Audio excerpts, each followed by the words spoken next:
Welcome to Palnadu Bujjamma channel. ఈ రోజు మనం కాశీ విశ్వనాథ దేవాలయం గురించి తెలుసుకుందాం. కాశీ విశ్వనాథ దేవాలయం ప్రసిద్ధమైన శివాలయం.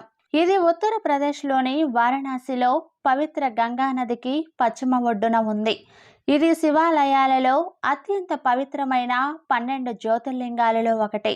ఇక్కడ కొలువు ఉన్న మూర్తిని విశ్వనాథుడని, విశ్వేశ్వరుడని అంటారు. పురాతన కాలంలో వారణాసిని కాశీ మెరుస్తున్న అని పిలిచేవారు. అందుకే ఈ ఆలయాన్ని కాశీ విశ్వనాథ దేవాలయం అని పిలుస్తారు. ఈ ఆలయాన్ని హిందూ గ్రంథాల ప్రకారం శైవ సంస్కృతిలో ఆరాధనలో ప్రధాన భాగంగా పరిగణిస్తారు. ముస్లిం పాలకులు దీన్ని అనేకసార్లు కూల్చివేశారు. ఔరంగజేబు దాని స్థలంలో జ్ఞానవాపి మసీదును నిర్మించాడు. ప్రస్తుత నిర్మాణాన్ని 1780 సంవత్సరంలో ఇండోర్కు చెందిన మరాఠా రాణి అహల్యాబాయి హోల్కర్ నిర్మించారు. 1983 నుండి ఈ ఆలయాన్ని ఉత్తరప్రదేశ్ ప్రభుత్వం నిర్వహిస్తుంది. క్షేత్ర మహాత్యం గురించి తెలుసుకుందాం. శివపురాణం ప్రకారం ఒకప్పుడు బ్రహ్మ విష్ణువులలో ఎవరు సర్వోన్నతుడనే దానిపై వాదనలు జరిగాయి.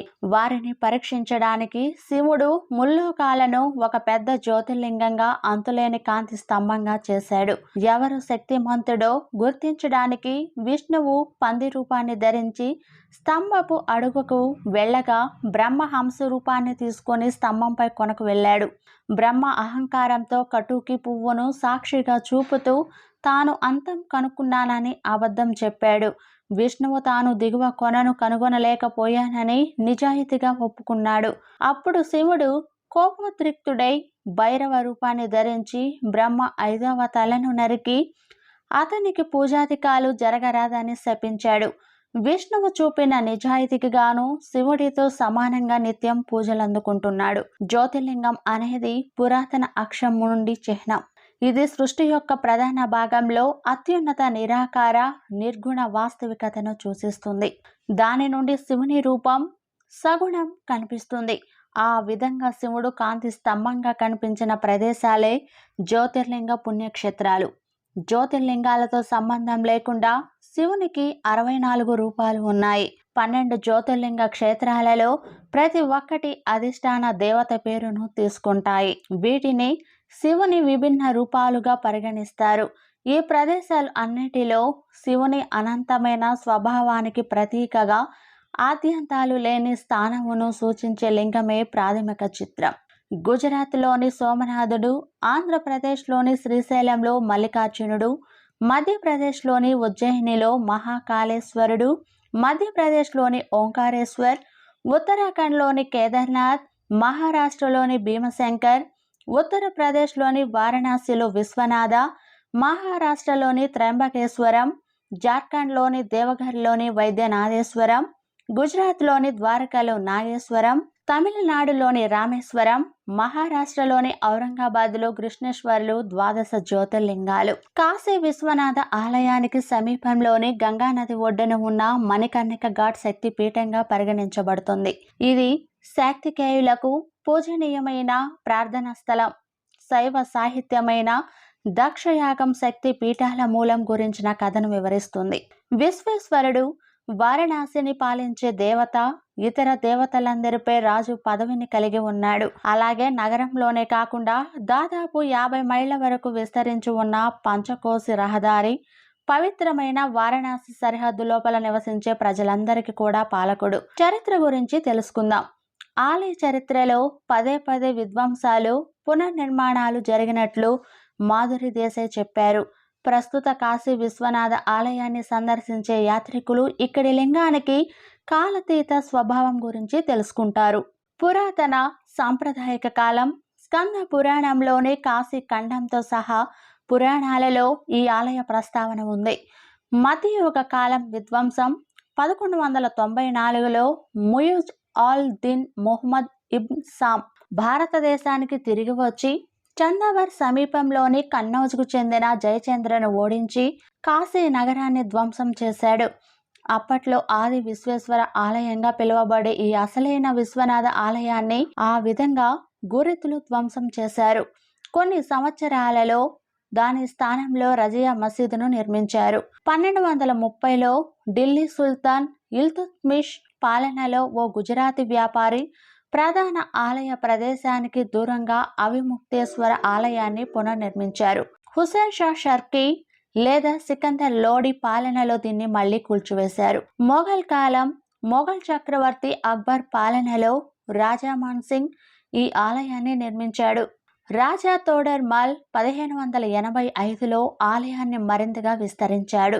అయితే అతని కుమార్తె ఇస్లామిక్ పాలకుని పెళ్లి చేసుకున్నందున సనాతన బ్రాహ్మణులు ఈ ఆలయాన్ని బహిష్కరించాలని నిర్ణయించుకున్నారు.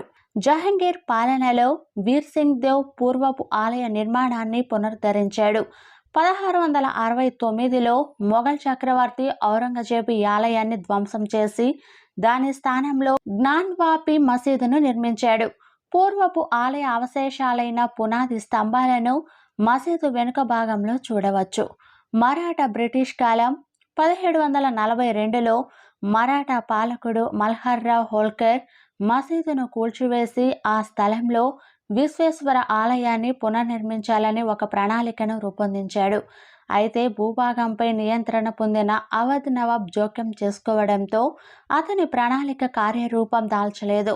1750లో జైపూర్ మహారాజు కాశీ విశ్వనాథ ఆలయాన్ని పునర్నిర్మించడానికి భూమిని కొనుగోలు చేయాలనే లక్ష్యంతో సైట్ చుట్టూ ఉన్న భూమిని సర్వే చేయడానికి నియమించారు. అయితే ఆలయాన్ని పునర్నిర్మించాలన్న అతని ప్రణాళిక కూడా కార్యరూపం దాల్చలేదు. 1780లో మల్హర్రావు కోడలు అహల్యాబాయి హోల్కర్ మసీదు పక్కనే ఉన్న ప్రస్తుత ఆలయాన్ని పునర్నిర్మించింది.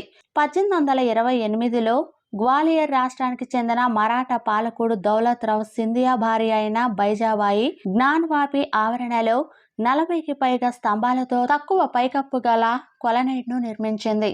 1833, 1840 సమయంలో జ్ఞానవాపి బావి సరిహద్దు ఘాట్లు ఇతర సమీపంలోని దేవాలయాలను నిర్మించారు.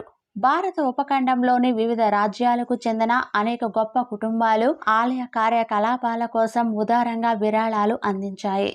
1835లో సిక్కు సామ్రాజ్యానికి చెందిన మహారాజా రంజిత్ సింగ్ అతని భార్య మహారాణి దాతర్ కౌర్ ఆదేశానుసారం ఆలయ గోపురానికి పూత పోయడానికి 1 టన్ను బంగారాన్ని విరాళంగా ఇచ్చాడు. 1841లో నాగపూర్కు చెందిన రఘుజీ భోంస్లే ఆలయానికి వెండిని విరాళంగా ఇచ్చాడు.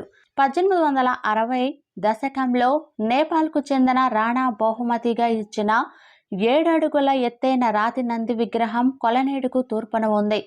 ఆలయాన్ని పండితులు లేదా మహంతుల వంశ పారంపర్య సమూహం నిర్వహించేది. మహంత్ దేవ్దత్ మరణం తరువాత అతని వారసుల మధ్య వివాదం తలెత్తింది. 1900లో అతని బావ పండిట్ విశ్వేశ్వర్ దయాళ్ తివారీ ఒక దావా వేశారు. దాని ఫలితంగా ఆయన ప్రధాన పూజారిగా ప్రకటించబడ్డారు. స్వాతంత్ర్యం తరువాత 1992 డిసెంబర్లో బాబ్రీ మసీదు కూల్చివేత తరువాత జరిగిన ఘోరమైన అల్లర్ల కారణంగా వివాదాస్పద జ్ఞాన్వాపి మసీదుకు పశ్చిమాన ఉన్న మా శృంగార్ గౌరి ఆలయ పూజను నిరోధించారు. 2021 ఆగస్టులో 5 హిందూ మహిళలు వారణాసిలోని స్థానిక కోర్టులో మా శృంగార్ గౌరి ఆలయంలో ప్రార్థనలు చేసుకోవడానికి అనుమతించాలని పిటిషన్ వేశారు. 2019లో ఆలయానికి గంగానదికి మధ్య రాకపోకలను సులభతరం చేయడానికి కాశీ విశ్వనాథ్ కారిడార్ ప్రాజెక్టును ప్రారంభించారు. అక్కడ రద్దీని నివారించడానికి విశాలమైన స్థలాన్ని సృష్టించారు. 2021 డిసెంబర్ 13న ప్రధానమంత్రి నరేంద్ర మోడీ ఈ కారిడార్ను ప్రారంభించాడు. కారిడార్ ప్రాంతంలోని దాదాపు 1400 మంది నివాసితులు వ్యాపారాలను వేరే చోటికి తరలించి పరిహారం చెల్లించినట్లు ప్రభుత్వం ఒక పత్రికా ప్రకటనలో తెలిపింది. గంగేశ్వర్ మహాదేవ్ ఆలయం, మనోకామేశ్వర్ మహాదేవ్ ఆలయం, జోవి నాయక్ ఆలయం, శ్రీ కుంభ మహాదేవ్ ఆలయంతో సహా 40కి పైగా శిథిలమైన శతాబ్దాల నాటి పురాతన దేవాలయాలను కనుగొని పునర్నిర్మించడం కూడా పేర్కొంది. అయితే చాలా దేవాలయాలు ధ్వంసమవ్వడము, వాటి అసలు స్థలాల నుండి మార్చడము జరిగింది.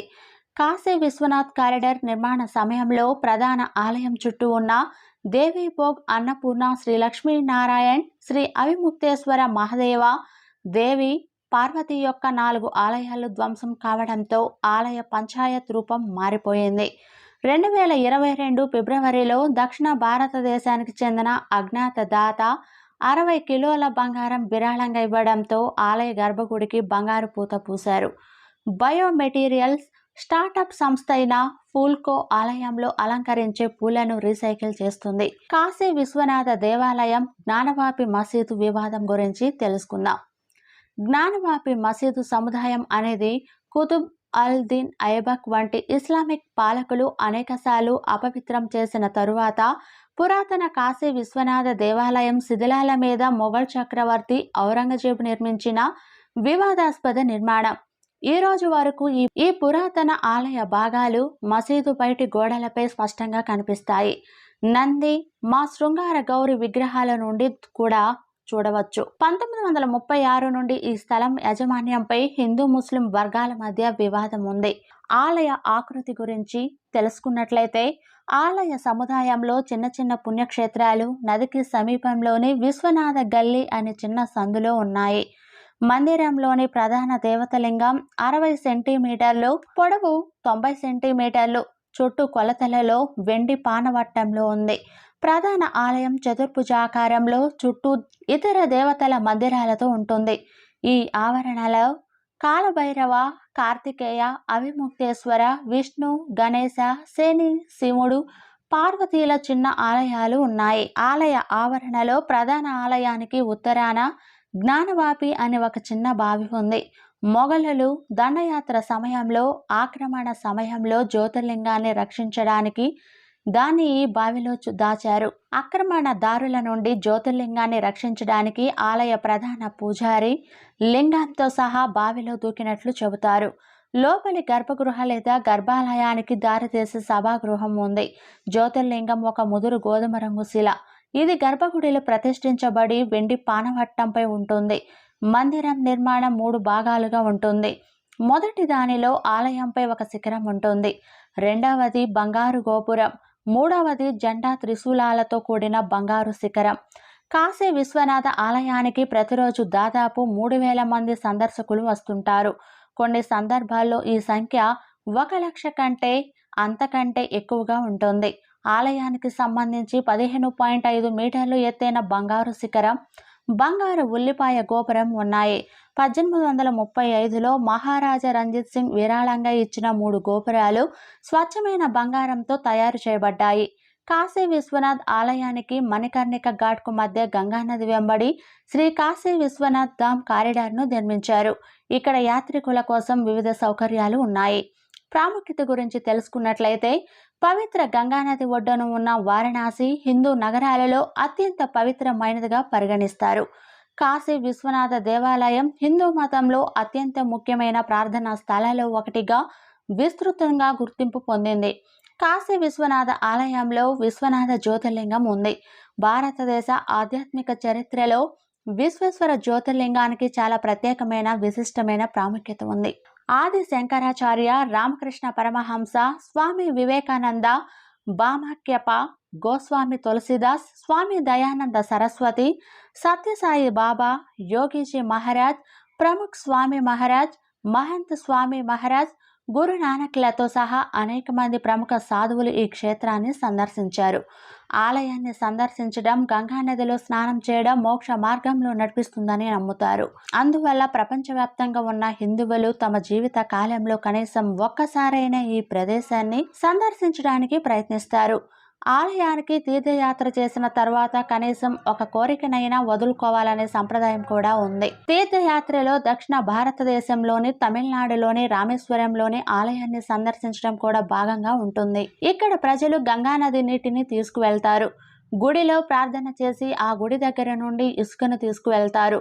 కాశీ విశ్వనాథ దేవాలయం యొక్క అపారమైన ప్రజాదరణ, పవిత్రత కారణంగా భారతదేశం అంతటా వందలాది దేవాలయాలు అదే నిర్మాణ శైలిలో నిర్మించబడ్డాయి. విశ్వనాథ ఆలయంలో సహజంగా మరణించే వ్యక్తుల చెవుల్లో శివుడే మోక్ష మంత్రాన్ని ఊదుతాడని ఒక ప్రసిద్ధ నమ్మకం. ఇలాంటి ఇన్ఫర్మేటివ్ వీడియోస్ గురించి తెలుసుకోవాలంటే మా ఛానల్ను తప్పక సబ్స్క్రైబ్ చేసుకోండి. అలానే షేర్ చేయండి, లైక్ చేయండి. Thank you for watching. Thank you.